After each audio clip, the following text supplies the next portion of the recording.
Right guys, we're out. Test ride number 1. And we're on a Ducati 848, 2008 848. So, we'll maybe go with the 848. It's got no traction control. It's got no nothing. It's got no ABS. It's got no electronic aids of any shape or form. I'm in the wrong lane. Good move, Grizz. Sorry, road users. Yeah, I'm really liking the 848 because it's great value for money. And probably one of the best handling bikes you can get in this class. It's no slouch. Definitely not a slouch. Mirrors aren't really worthwhile even having on, to be honest.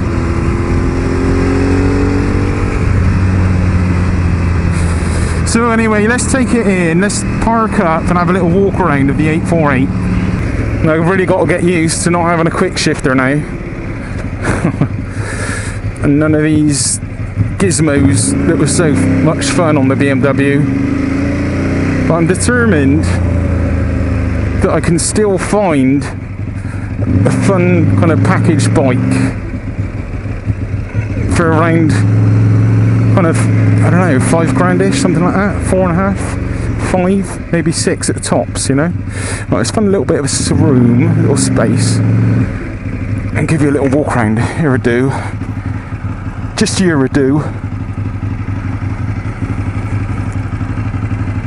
Let's give you a little look-see. The 848. The only thing I've found so far, the first thing I found, was on hard lock. Your hand's jammed under the fairing. Now this is a fiberglass fairing. No, it's not. It's a carbon fiber fairing. It's an aftermarket one, so I don't know if that is normal. But yeah, that's a little bit odd. No gear indicator, but we have got a neutral indicator. Right, let's have a look. Little walk-see. Right, I got me wrist camera on. Let's do a bit of sound coordination. Ooh, he's a bit gone, that horn.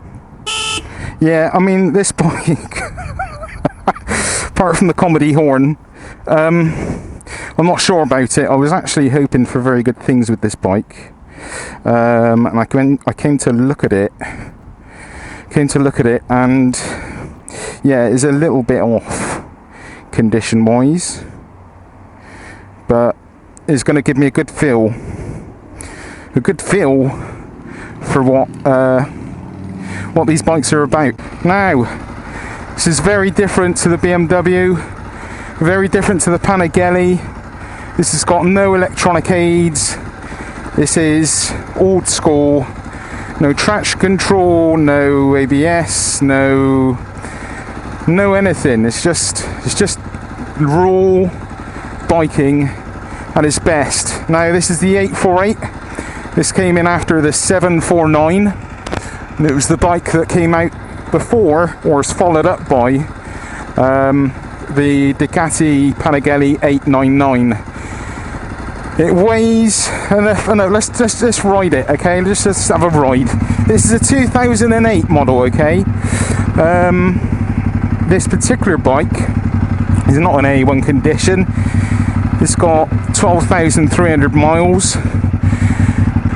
But yeah, I just really like the styling on these bikes. They've got that kind of classic, bloody cool look about them, haven't they? They just never really look old. Well, they do, but they're just kind of cool old, if you get the meaning. I know it's not as cutting edge as all this other stuff, but do you need it? And can you use it? This is like 220 brake horsepower roughly, and about 170 kilogram, 169 I think the official weight is dry. And yeah, it's got no traction control on any of those electronic aids that we've all become familiar with. And to be honest, you don't need them. You just don't need them. So yeah, no electronics. But with this amount of power, it's not going to rip loose on you. It's not going to do 200 mile an hour wheelies like the BMW.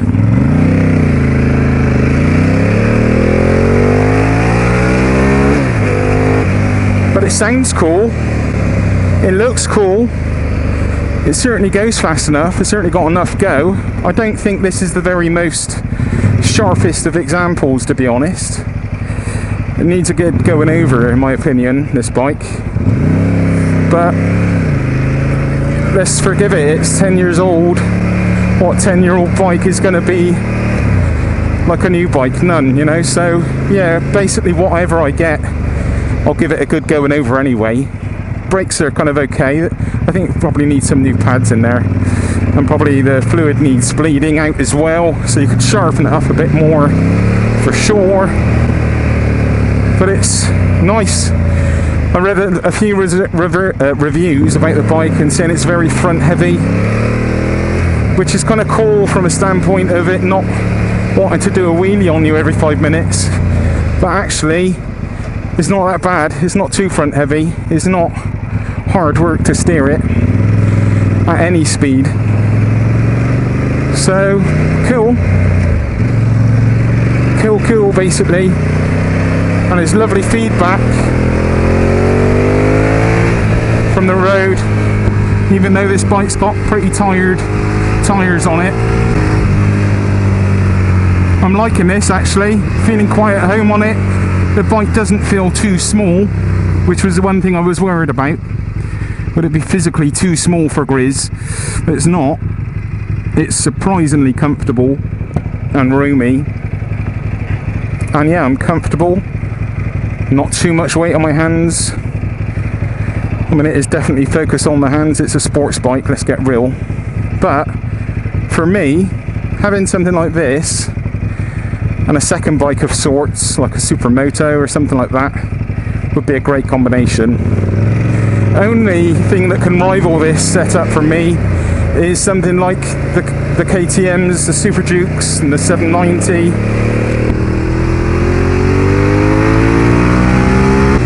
Yeah, it's going to take a bit of getting used to not having the quick shifter, but to be honest, I could fit one. I could buy an aftermarket quick shifter.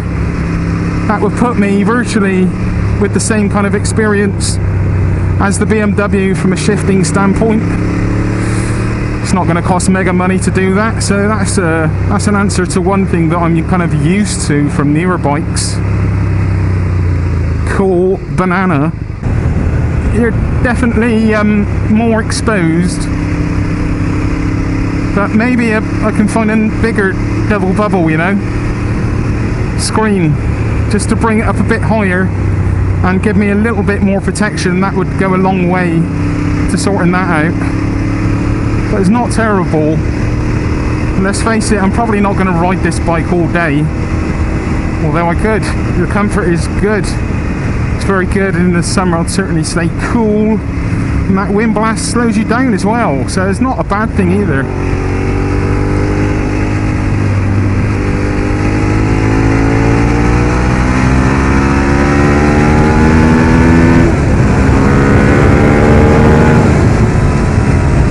It's got plenty of go. Plenty of go. Quite happy with that.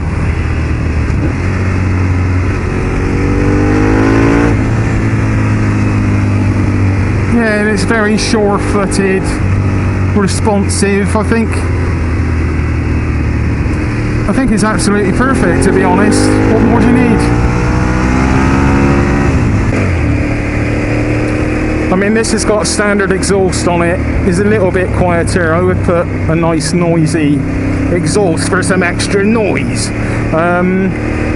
because I like the noise, as you know, but nothing too crazy. Nothing too much, you know. But yeah, it's going to sound a lot better again with a proper exhaust system on it. I just want to make sure my camera's working okay. This is the downside at the moment of this Sony. It leaves me with questions and wondering if everything's alright. It better be, because I want to do that all over again. Neutral's easy to find. Side stand's easy to find. Yeah, it's all good. Yeah, it's recording. It's recording. I don't know about this camera, mind you. So what do you think, guys? I think that's pretty sweet.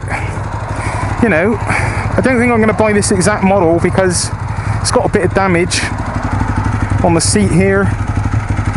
Tyres have been ragged. It looks like it's probably been on track a lot. I'm pretty sure the wheels have been resprayed because there's a lot of stone chips on them and it's gone right. I don't know if it's down to the metal or maybe white wheels underneath. And this has had some kind of paint job on it. You see that? Let's switch this off a second so you can hear me, because I know you want to hear me and not the bike. Yeah, it's got carbon fibre fairing, carbon fibre mudguard, again carbon fibre fairing, carbon fibre lower, carbon fibre seat, adjustable foot pegs, carbon fibre heel guards, exhaust guards, hugger. Yeah, lots of carbon fibre around the dash, carbon fibre around the ignition. But the overall finish on this bike is just a little bit down. This looks like it's maybe white underneath, or that's just primer. So I'm not sure. I just get a little bit of a feeling that this has been on track. Or someone with a lot of money has just invested a lot of carbon fibre into the bike for some reason. I mean, 10 years old, it's probably been damaged and down the road at some point. So, yeah, it's kind of what I'm kind of expecting, but I've been looking around quite a lot. This one's for sale for £5,000, 12,000 miles, a 2008 bike, but I've seen better deals, so definitely better condition. Anyway, I'm liking it, guys. I think this is a good compromise for me. It's a little less power, is a looker, definitely a looker. It's a shower, not a grower, and I like it. I like it a lot, but I don't think I'm going to buy this actual bike. Quite like the LED lights indicators in the mirrors, but that's one thing that is a bit odd, is how tight this is here, and your hands getting caught in the fairing. But I'll forgive it for that. So yeah, let's get on. Let's ride some more. Sings along. Very happy bike. Yeah, I do like this. For a cheap sports bike option, this is a fantastic bike.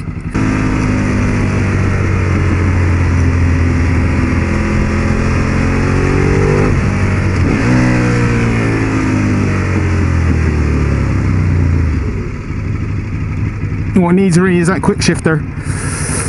That's all it needs, in my opinion. For me, anyway. Doesn't really need it, but it's nice to have it, and I've got used to it. It's a creature comfort one I like. Anyway, enough chatting. Let's go back. Thanks for watching, everyone. Stay tuned. There's going to be more bikes to come. KTM 790, KTM Super Duke, the new version, and I might test some more if I get enough time. This is the first test ride. Thanks for watching, everyone. Love you all. Bye-bye. Bye. Bye.